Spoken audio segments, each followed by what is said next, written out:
So I want to talk about Finding Nemo, the movie Finding Nemo.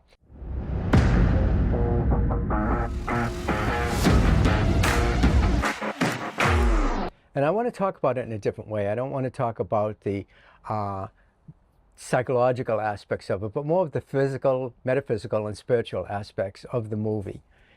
And so we're going to talk today about fear, how fear creates the prison that we live in. And so at the beginning of the film, Marlon is living from the trauma of fear after losing his wife and his children. And because of that painful event, he becomes obsessed with controlling Nemo's life. And I can relate to that in my own life. You know, my dad passed away when I was 8 years old, and my mom had 5 kids, no husband, and she really felt like she had to compensate for that. And as a result of that, I didn't really learn how to take care of myself, you know, because my mom always thought she was supposed to take care of me. And so I never grew that aspect of me. And so metaphysically speaking, this is one of the reasons I relate to it, that metaphysically speaking, this reflects what happens when consciousness identifies with fear instead of possibility. You know, in Marlon's case, he believes that the world is dangerous, that loss is inevitable, and safety comes from control.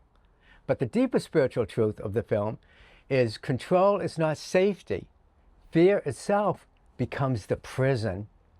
And this aligns strongly with my principle from my ebook, 52 Laws and Principles of the Infinite Filmmaker. Principle number 4 states that the outer movie reflects the inner movie, the inner consciousness that's going on. And whatever you think about, you bring about. If you fear, the fear is going to grow bigger. If you have faith, then the faith, whatever you believe in and have faith in, is going to grow. And because of fear, that it keeps us from growing and becoming more of who we're meant to become as spiritual beings living a physical experience. And so with that, Marlon's fear, his fearful consciousness literally creates a life experience where separation occurs. And the more he tries to prevent loss, the more he experiences it. Think about that. What you focus on expands, and what you don't focus on just disappears. It has nothing to hold it into place. You know, that's like a classical metaphysical teaching. What we fear and emotionally energize often becomes the experience that we attract. And what's the alternative to that? Focus on what you want, not what you don't want. And of course, if we did that, if they did that, if the screenwriters that wrote Nemo did that, then you wouldn't have trauma, you wouldn't have a film. You need this conflict, you need this contrast in order to make the movie more interesting. And so Nemo represents the soul's desire to express itself. You know, Nemo wants freedom, he wants experience, and he wants to become himself without interference from his dad. Spiritually, Nemo represents the individualized expression of the infinite trying to unfold itself fully.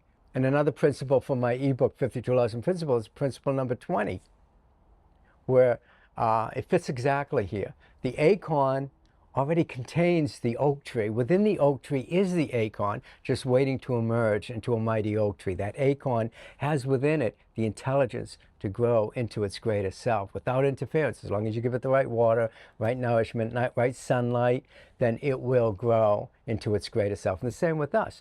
Within each and every one of us is that seed of perfection, that seed of success within each and every one of us, doing what we're meant to be doing, to do what we're creating to do.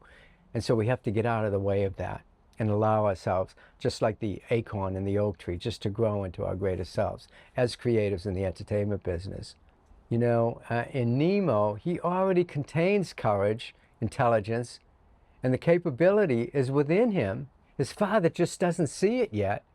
You know, many spiritual traditions teach that the soul must leave the safety of the known world and confront challenges and discover its own power. That's why we chose to come into this life, into this physical experience, is so that we can grow into our greatest spiritual self. Sometimes that growth is slow, and that's why I coach creators in the entertainment business, is to speed up that process. It took me years and years and years to understand this metaphysical spiritual universe and how it works and how it conspires for our highest good. and what my calling is to work with other creatives in the entertainment business so they don't have to go through the years and years and years of process, that they can pretty much transform consciously, transform their awareness almost immediately. And so that's Nemo's journey. I hope you enjoyed this. I have some more to talk about that movie. It was a great movie. And we'll talk about Dory and how Dory affected his growth too. There was a lot of growth there because of his relationship with Dory and what she was going through. Whatever we do in our life affects everything around us. And Nemo finds out through his relationship with Dory that her journey affects his journey. And they both go on a journey together. And they both grow out of that journey. And they learn to be more of the true nature who they actually are, as fish in the ocean, seeking freedom, just like us. So that's Nemo's journey. If you're on a spiritual journey and you're in the entertainment business and you want to learn how to use spiritual principles for success through movies that inspire, enlighten, and entertain us, then you can follow me on Instagram, Mystic Filmmaker. Just do a little search, Mystic Filmmaker. I'll be posting many, many more of these insights into metaphysics through the power of movies.